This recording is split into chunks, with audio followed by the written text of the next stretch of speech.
नमस्कार आप सभी को साप्ताहिक टारगेट 05 में स्वागत है आप सभी का। थोड़ा सा विलंब से मिल रहा है। सुबह आपको मिल जाना था, लेकिन किन्हीं कारणों से थोड़ा सा विलंब से आपको मिल रहा है, लेकिन चीज़ों को मैनेज कर लेना है, क्योंकि अभी के बाद यदि हम बात करें तो आज के दिन में लगभग 8 से 10 घंटे शेष हैं, तो इसको कवर आप कर लीजिएगा। यहाँ पे हम बात कर रहे हैं साप्ताहिक टारगेट संख्या 5 की। आपको याद होगा कि ये जो साप्ताहिक टारगेट हैं ये विशेष रूप से 30 सितंबर को जो आपका एग्जाम है उसको ध्यान में रखते हुए ये आपको उपलब्ध कराए जा रहे हैं। 05 सप्ताह का ये टारगेट आपको मिलने जा रहा है, और इसमें दो विषय अभी तक हम लेकर चल रहे थे।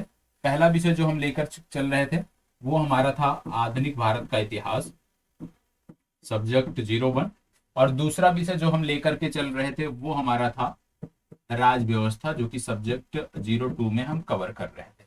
अब यहाँ से चीजों को हमें कंप्लीट करना है। सब्जेक्ट 01 02 में देखना है कि किस तरीके से हमें लेकर चलना है। यहाँ पे जो टॉपिक है उनको मैं क्रमवार लिख दे रहा हूं। सबसे पहले डे 1 की हम बात करेंगे। डे 1 की यहाँ पे हम बात करने जा रहे हैं, और डे 1 में सब्जेक्ट 1 के अंतर्गत, सब्जेक्ट 1 की जब बात करते हैं मतलब आधुनिक भारत का इतिहास, इसके अंतर्गत क्या कवर करना है आपको? ये कवर करना है 1857 के पश्चात प्रशासनिक परिवर्तन। 1857 के पश्चात, इसको साथ साथ नोट करते हुए चलिएगा, प्रशासनिक परिवर्तन। ये आपका पहला टॉपिक हो गया जो आपको कवर करना है। किस पुस्तक का सहारा लेना है इसके लिए? स्पेक्ट्रम पुस्तक का सहारा लेना है। वहीं से जुड़े टॉपिक ये आपको दिए जा रहे हैं। और दूसरा जो इसमें आप टॉपिक कवर करोगे, वो आपका है ब्रिटिश शासन पर भारतीय अर्थव्यवस्था का प्रभाव। ब्रिटिश शासन पर भारतीय अर्थव्यवस्था का प्रभाव। थोड़ी सी तकनीकी समस्या थी, इसी वजह से ये वीडियो आपको लेट मिल रही है। ब्रिटिश अर्थव्यवस्था का प्रभाव, ठीक है, ब्रिटिश शासन पर भारतीय अर्थव्यवस्था का प्रभाव। और इसी के साथ साथ याद रखिएगा, यहाँ पे एक टॉपिक आपका ये हो गया 1857 के पश्चात प्रशासनिक परिवर्तन, जो आपको कवर करना है। और 1857 के प्रशासनिक परिवर्तन के साथ साथ जो दूसरा टॉपिक आपको देखना है वो है ब्रिटिश शासन पर भारतीय अर्थव्यवस्था का प्रभाव।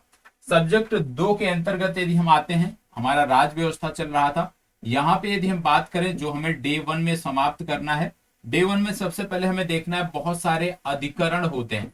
अधिकरण के नाम से आपकी जो पुस्तक है उसमें टॉपिक दिए गए होंगे, उसको कंप्लीट करना है। अधिकरण के बाद यहीं पर आपको अधीनस्थ न्यायालय भी समाप्त करने हैं, ठीक है, अधीनस्थ न्यायालय भी समाप्त करने हैं। ये आप देख लीजिएगा, ये आपका डे 1 का टारगेट हो गया। तो डे 1 में आपको क्या करना है? डे 1 में 1857 के पश्चात प्रशासनिक परिवर्तन और ब्रिटिश शासन का भारतीय अर्थव्यवस्था पर प्रभाव, ये दो टॉपिक देखने हैं। इतिहास के संदर्भ में, राज व्यवस्था के संदर्भ में अधिकरण और अधीनस्थ न्यायालय आपको कंप्लीट करना है। डे 1 के बाद अब हम बढ़ते हैं डे 2 के बारे में। डे 2 की जब हम बात करते हैं तो अब हम आ जाएंगे डे 2 पर। सप्ताह के दूसरे दिन मतलब मंगलवार का जो हमारा टारगेट है उस पर हम आ रहे हैं। यहां पे आपको देखना है भारत में प्रेस का विकास। क्या देखना है आपको? भारत में प्रेस का विकास। भारत में प्रेस का विकास, ये आपको कंप्लीट करना है इतिहास के संदर्भ में। और दूसरी तरफ जब आप राज व्यवस्था में आप आ जाते हो तो राज व्यवस्था में जो आपको कंप्लीट करना है वो है पंचायती राज और नगर निकाय। क्या कंप्लीट करना है? पंचायती राज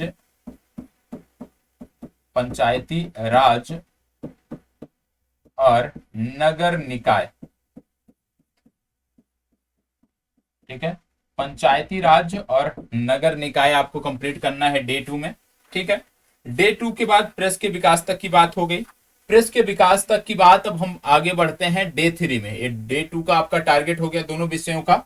डे 3 में अब हम जा रहे हैं, प्रवेश कर रहे हैं। डे 3 की अब हम बात करेंगे। डे 3। डे 3 की जब हम बात करते हैं तो डे 3 में आपको देखना है भारत में शिक्षा का विकास। क्या देखना है इतिहास में? भारत में शिक्षा का विकास। और शिक्षा के विकास के साथ साथ यहां पर एक टॉपिक और कवर करना है इसी दिन, वो है ब्रिटिश शासन के कुछ पहलुओं पर संक्षिप्त टिप्पणी। इसी नाम से टॉपिक होगा, ब्रिटिश शासन के कुछ पहलुओं पर टिप्पणी। नोट कर लीजिएगा, ब्रिटिश शासन के कुछ पहलुओं पर टिप्पणी, इसको आपको कंप्लीट करना है। और इसके बाद जब आप राज व्यवस्था खंड में आते हैं, डे 3 की हम बात कर रहे हैं, डे 3 में जब आप राज व्यवस्था पर आते हैं तो यहां पे आपको केंद्र शासित प्रदेश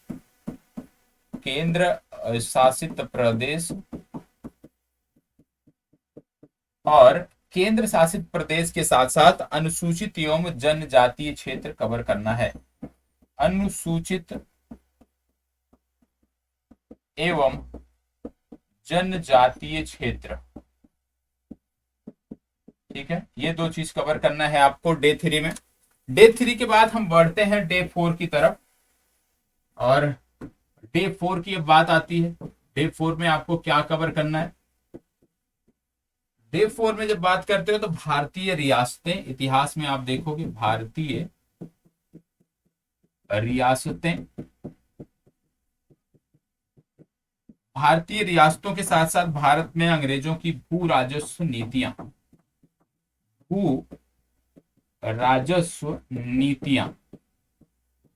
ठीक है, भू राजस्व नीतियां और भारतीय रियासतें, इसको कवर करना है।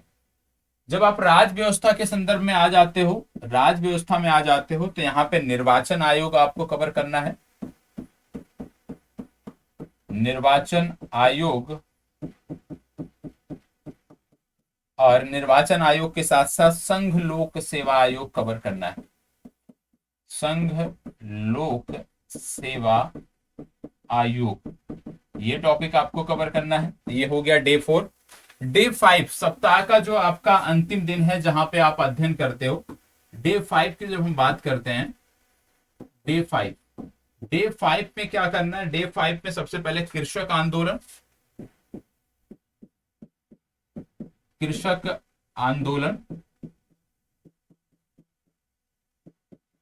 ठीक है, कृषक आंदोलन के साथ साथ भारत में ट्रेड यूनियन आंदोलन, भारत में ट्रेड यूनियन आंदोलन, इसको कवर करना है। तो कृषक आंदोलन और ट्रेड यूनियन आंदोलन कवर करना है। और राज्य व्यवस्था के संदर्भ में जब आप आते हो तो यहाँ पे राज्य लोक सेवा आयोग, क्योंकि संघ लोक सेवा आयोग हमने देख लिया, राज्य लोक सेवा आयोग, ठीक है, राज्य लोक सेवा आयोग के साथ साथ वित्त आयोग, छोटा सा टॉपिक है जो आपको कवर करना है। वित्त आयोग के बाद इस दिन देखना है वस्तु एवं सेवा कर परिषद, वस्तु एवं सेवा कर परिषद, ये आपको कंप्लीट करना है। ठीक है, तो ये 5 दिनों के आपके टारगेट हो गए जो आपको कंप्लीट करने हैं। 5 दिनों के टारगेट आपको दिए जा चुके हैं, इसको आपको 100% कंप्लीट करने का प्रयास करना है। और आप में से बहुत सारे छात्र हैं क्या जो डेली का आप टेलीग्राम पे हमें शेयर करते हो, उसमें जैसे डेली बेसिस पे आपके टारगेट हैं, आप क्या करते हो, इन्हीं को डे वाइज जो आपका टारगेट है वही चीजें आप लिखकर हमें भेज देते। ये गलत है।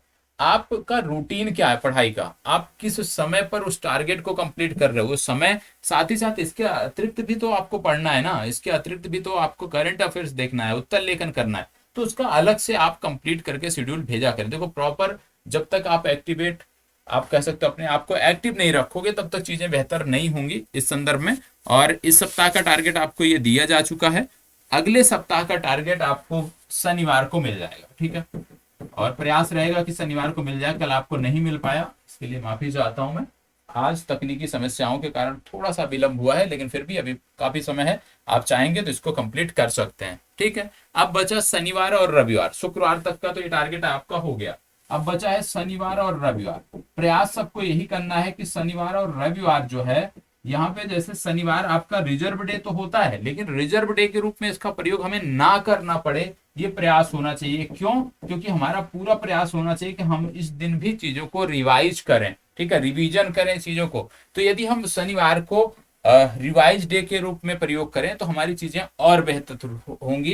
तो इसके लिए जरूरी है कि सप्ताह के 5 दिनों के जो टारगेट हैं उसको 100% आप कंप्लीट करते हुए आगे बढ़ो। और आप आज अनिवार्य रूप से सबको बताना है कि अभी तक 4 सप्ताह मतलब 1 महीने का टारगेट आपने कंप्लीट किया है। 1 महीने में क्या बदलाव आपको दिख रहे हैं, सकारात्मक नकारात्मक, क्या और बदलाव चाहते हैं, इससे कुछ मदद मिल रही है या नहीं मिल रही है, इससे उम्मीद जग रही है कि नहीं जग रही है कि 30 सितंबर आपका बेहतर होगा, कमेंट बॉक्स में जरूर बन पाए। ठीक है, चलिए धन्यवाद, बहुत बहुत आभार।